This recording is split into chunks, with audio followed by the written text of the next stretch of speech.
This is the IELTS listening test. You will hear a number of different recordings and you will have to answer questions on what you hear.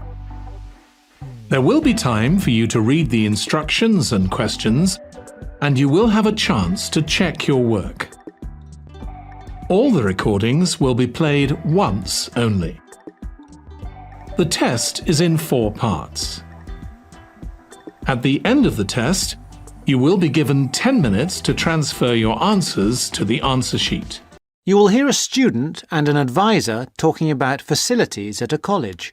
First, you have some time to look at questions 1 to 5.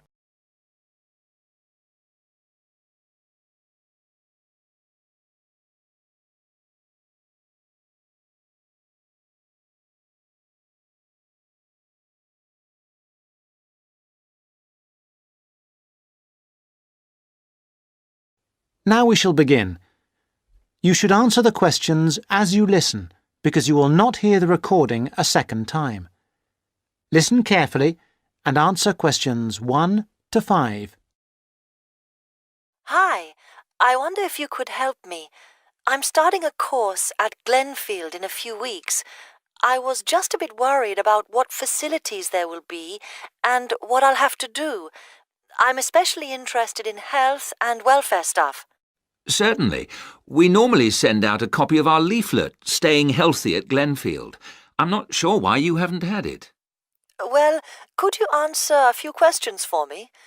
Firstly, I'm wondering about how I get a doctor when I arrive. Well, you can register with the University Health Centre on North Campus. And do I have to pay for that?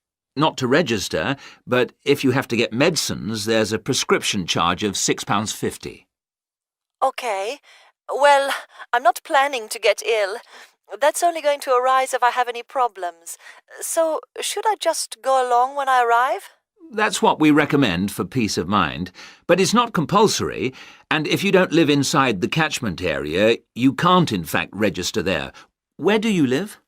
Well, at the moment I'm staying at the Backpackers Hostel in Hill Street, but I will be moving from there shortly, somewhere nearer. Well, there's a map at the centre which shows you the area that the university practice can accept people from. It's what we call the yellow zone. If you live outside that area, you have to find another medical centre to register with. It sounds like I'll only qualify after I move. I think you might be right. Then, in addition to the health centre, there's a free counselling service for all students situated on the North Campus. You don't have to register. They also have drop-in sessions. I say it's free, but that's only for up to 8 sessions. Beyond that, they normally refer people elsewhere. Sounds serious. Well, it's not just for big problems. People go there for advice on housing, workload, whatever, really. They can even arrange financial help. Is it confidential? Absolutely. Then again, a lot of students prefer to phone the Nightline service, which is run from an office on the central campus. They don't really encourage people to drop in. I see. So it's basically a free phone line. The number, if you want to make a note, is 0900 762 5913. I'll say it again. 0900 762 5913. Fine. Well, I hope I won't need any of these. What I will want is access to some gym facilities. Right. Well, you'll find those on the South Campus in the Sports Centre. It's great, but it's not free. You have to present your student card and pay a fee of £22 to get a pass. But that will last you for the whole year. Before you hear the rest of the conversation, you have some time to look at questions 6 to 10.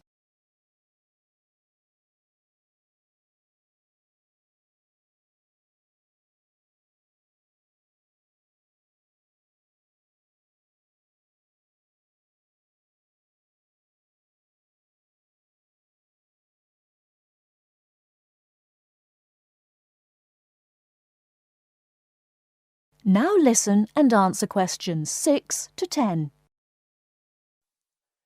Is this information on the website? I'm afraid not. I can send you some leaflets or even resend the whole information pack if you give me your details. Could you send the whole information pack, please? Yes, that's fine. I'll have to take down some details. Could you tell me your full name? Sonia Orr. S-O-N-Y... No, I'll spell it. S-O-N-I-A. Then Orr is O-R-R. Orr. OK. And you said you were on Hills Road? Yes, but don't send it there as I'm about to move. I'll give you my new address, which is 22 Winter Gardens. That's Glenfield. And the postcode? Oh, yeah. That's GF23 9BQ. Fine. Now, we're doing a bit of data collection about who uses our services at the moment. Can I just ask a few more questions? Yes, that's fine. OK. If you're an international student, what country are you from? I'm from Switzerland. And how old are you? I'm 24. And finally, which course are you enrolled on? Right. Well, that's a bit complicated, since I'm hoping to switch to economics and history. But at the moment... I'm down to do economics and sociology. It's a joint degree. OK, I'll put that. Great. Well, I'll pop the information pack in the post, and you should get it soon. That is the end of part 1. You now have half a minute to check your answers.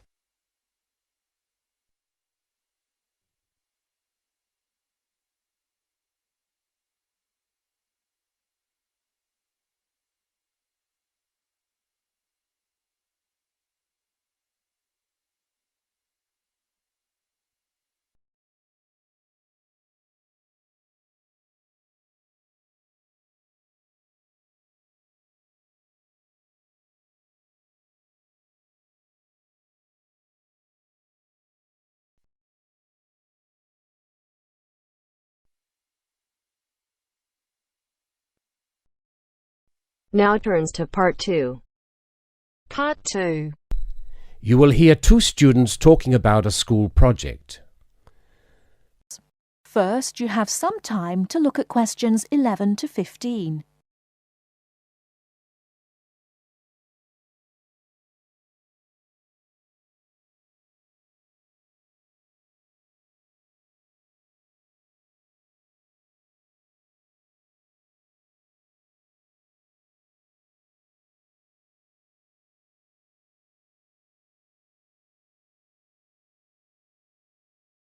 Now, listen carefully and answer questions 11 to 15. Hi, Lynn. How's your project coming along? Oh, not very well. I've got all the information, but I can't seem to organise it into a presentation. Well, you'd better hurry.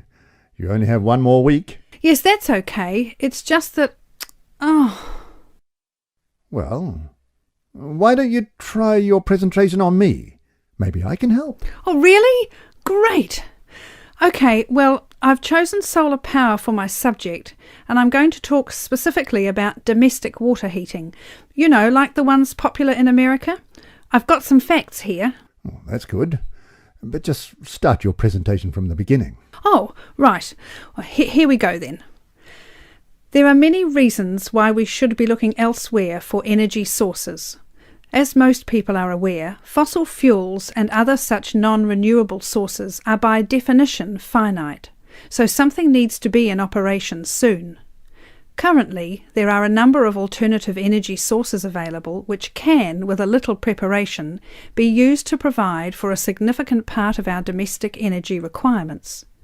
In this presentation, I am focusing on solar power and its application as a domestic water heater. As a renewable energy source, solar power is in many ways ideal. The amount of the sun's energy which reaches the earth every minute exceeds the energy that the global population consumes in a year.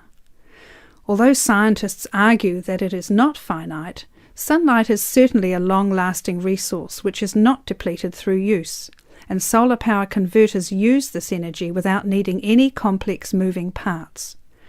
Once collected and stored, solar energy can be used for many purposes, but it is becoming increasingly popular as a domestic heating source.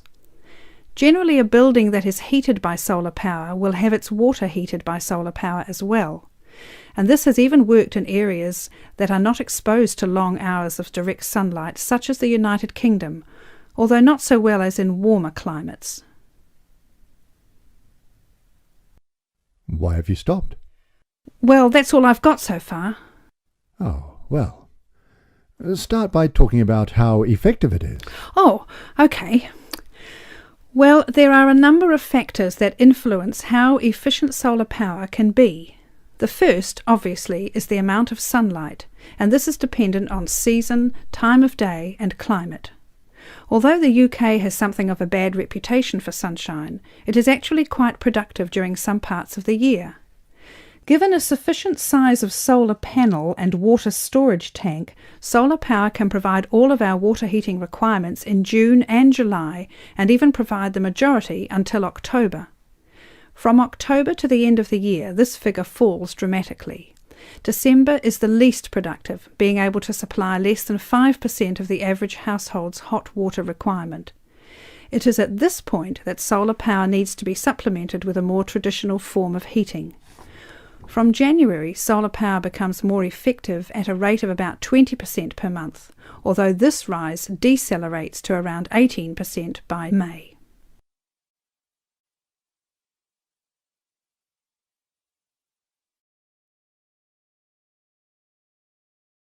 Before you hear the rest of the talk, you have some time to look at questions 16 to 20.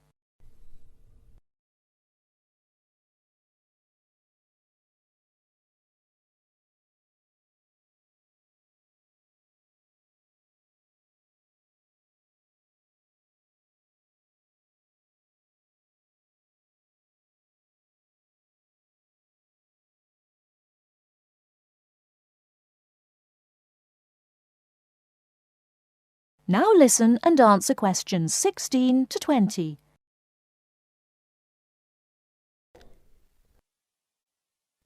Now say something about this water heater. Do you have any information about that? Oh yes, I've got an illustration of a water tank here. Well, that's good, but you'll have to describe it. Right. Well, the ideal water tank in the UK has a capacity of 45 to 50 litres, but must be at least 40 litres to be effective. The solar coil is put in the bottom of the tank to heat the water. Now remember that solar heated water will not get quite as hot as fossil fuel water heaters. The bottom half of the tank is normally 20 degrees, and this is why it is important not to have a tank that is too large, as that would take too much energy to heat. In this illustration, it rises to 40 degrees from halfway up. Don't forget that hot water rises, so the top third of the tank is the hottest and reaches an average temperature of 65 degrees. And what's this second layer around the tank? Oh, that's insulation. Because the tank is often either outside or just under the roof, rigid foam is used as an insulation layer. It should be at least 80 millimetres thick all around.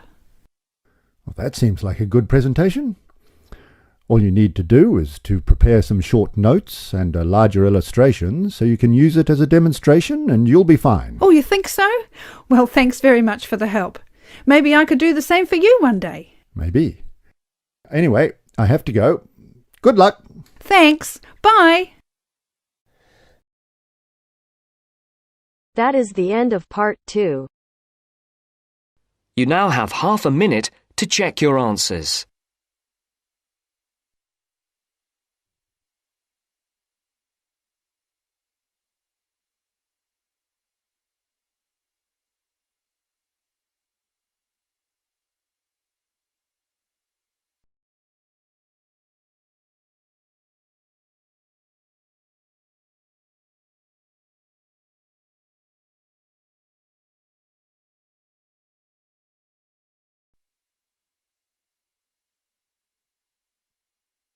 Methods course.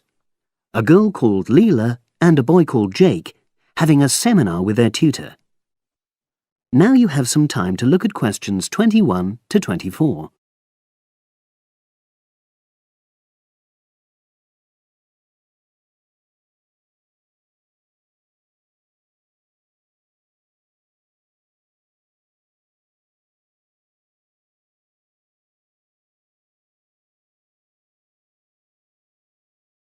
Now listen and answer questions 21 to 24. So, the task I gave you both was to choose an article about a small-scale research project. Yes. You were then required to try to reproduce the research procedures in your own context, i.e. try it out for yourselves. Yeah, and that's what we've done. Great. So I'd like you to tell me a bit about the article and why you chose it.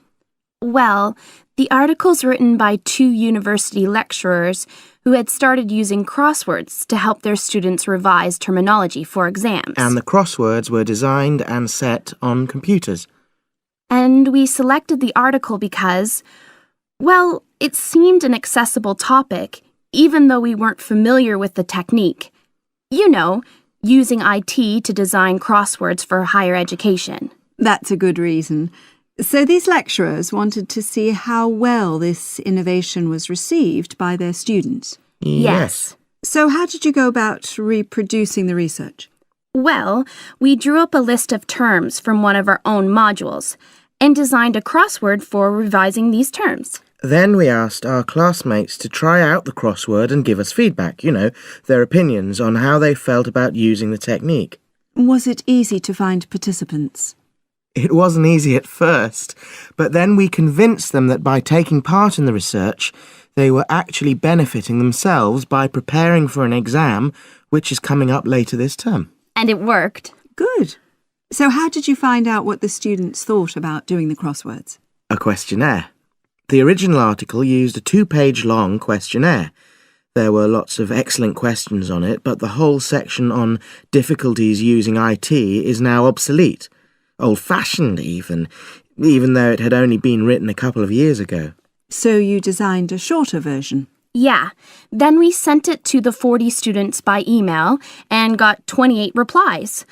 I was taken aback by the fact that everybody we talked to thought this was a good return. I mean, the responses were well written. People had taken a lot of care, but I was really disappointed with the low numbers.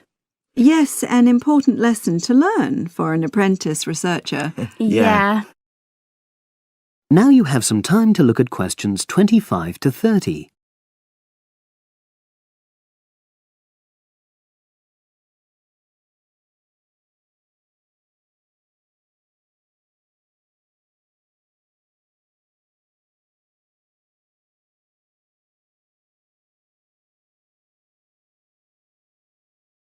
Now listen and answer questions 25 to 30.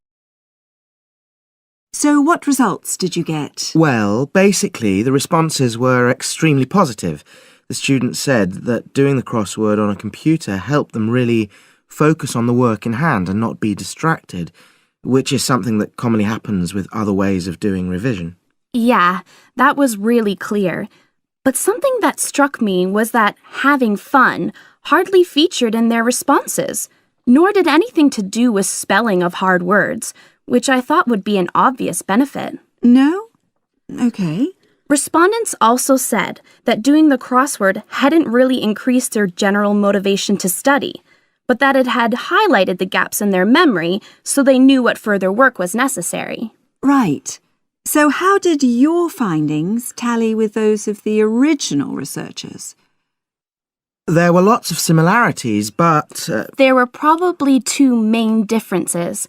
We found that more males than females liked the technique, whereas the original study found the reverse. Also, our respondents said they wouldn't mind doing a crossword as a final official exam, whereas in the original study, students said they would hate doing it even if it meant having a shorter test. But of course, both sets of respondents said they'd be interested in doing more crosswords for informal purposes, revision, and so forth. Right. So let's have a think about the whole project and what you've learned from doing it. Well, it was very time-consuming. Yeah. and I don't think we managed that aspect very well. It could have been worse. I mean, we didn't have a lot of data, so we didn't have to spend ages processing it. And of course, we'd already done a course on numerical data processing, so there wasn't much new there. Yeah, that's true. Anyway, I think we designed our questions well so that they gave us manageable data. Yeah, it really helped having the original study to guide us, as it were. And that helped us to see what a good research instrument is. What a good questionnaire should be like. Absolutely. We got a lot from that. But when we were writing up the project, I'm not sure whether we'll know how to acknowledge the work of the original study. You know, our referencing. No, that's something we'll both have to work on in the future. Actually, that part's been great. Finding ways to share and support another person. That's the real plus from the project. Learning ways to do that. Well, it's obviously been very successful. That is the end of part 3. You now have half a minute to check your answers.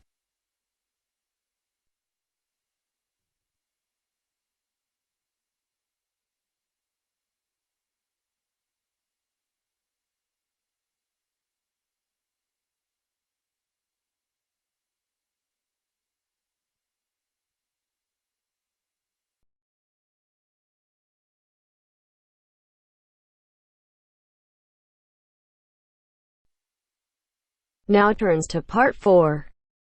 Part 4. A second session on interview skills. First, you have some time to look at questions 31 to 40.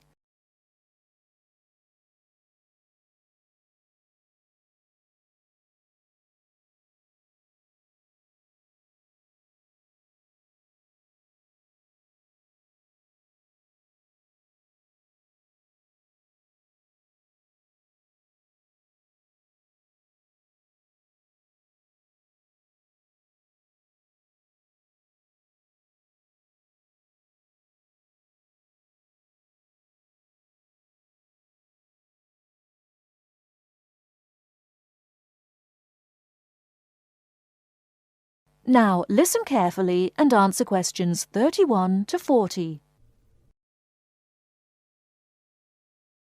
Hello there everyone, and welcome to our second session on interview skills. Now we have already looked at what to say in the interview and what to wear. So let's consider non-verbal behaviour, or as it is more often called, body language. Believe it or not, research has shown that this is what makes the strongest impression on people we meet. Frequent eye contact is one aspect of body language which goes down very well with interviewers and creates a good impression. Looking at people means that you're sure of yourself and confident. In fact, one famous car company even makes a note of the level of eye contact candidates make during their recruitment process for this very reason. So it is very important to maintain eye contact. But be careful how you do it. Avoid staring, as this is a sign of hostility. But avoiding eye contact altogether and looking away or down is even worse. But the general message is maintain that eye contact. Believe me, the eyes have it. Now, along with eye contact, smiling is one of the other important non-verbal actions which say more to the interviewer than any answers you give. A good way to create a good impression during the first few minutes of your interview is to smile warmly when you meet the person or people who will be interviewing you. It shows them that you are relaxed. Facial scanning takes a triangular route, from the eyes down to the mouth and back to the eyes. Even when you aren't speaking, an interviewer will be noticing your mouth, so give a relaxed smile whenever you feel it is appropriate. Now, not surprisingly, interviewers pay most attention to a person's face or head during an interview, and they certainly pick up a lot on what they see. Researchers have identified nodding as going down very well with interviewers. This simple gesture shows that you are listening and paying attention. Another useful head gesture is to tilt your head slightly to one side. Now, this reinforces that you are listening well to what the interviewer is saying to you. However, tilting your head back isn't such a good idea, as this signals arrogance. And drooping your head forward indicates that you are lacking in confidence. And as we all know, that is exactly the opposite of what an interviewer wants to see. So the message is, mind your head. Now, posture, or the way that you carry yourself, is an important area of body language to be aware of. And it is one of the first body language signals that interviewers read as you enter a room. Posture also matters when you're sitting down. A well-supported position, with your shoulders square and sitting full back on the chair, will give the impression that you are confident, which is just what the interviewer wants to see. I once interviewed a candidate who perched right on the edge of her chair throughout. I kept feeling that she was about to run out of the room in terror. However, occasionally leaning forward slightly when the interviewer is speaking reinforces the message that you are keen and interested, as well as showing the interviewer that you're actually listening to what they are saying. But don't overdo it by leaning too far forward. That can be a bit distracting for the interviewer. Now, we all tend to use our hands to gesture, especially when we are explaining something or as we become involved in what we are saying. This is fine. It shows that we are keen and perhaps even excited about something. However, what can work against someone at an interview is when they fidget. This kind of moving about is, of course, what we do when we are nervous, and fidgeting can be very distracting to watch. So if this is a problem for you when you get nervous, it is a good idea to practice sitting with your hands gently resting in your lap or on the arms of the chair. Try not to fold your arms though, as this tends to look uncomfortable or hostile. But whatever movements you make, be careful with your hands. They need to be kept well away from your mouth, head or face. In fact, experts say that when a hand flies up to or over a person's mouth, it implies that the person is worried or wound up about something. For most of us, staying calm in an interview situation is a challenge, so putting in a bit of practice in advance will help. So, to end with, here are a couple of suggestions on how to improve our body language. A good idea is to choose a role model, such as an actor or fictional character, or a public figure or someone you know. Then sit calmly and imagine that you are this person. Now, other countries have different body language signals. So remember that if you are being interviewed abroad, you may want to check if there are any special gestures to avoid.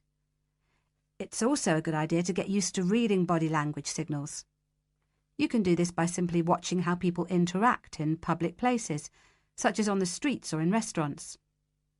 And finally, when people have struck up a rapport, it is reflected through the natural mirroring of each other's body language movements.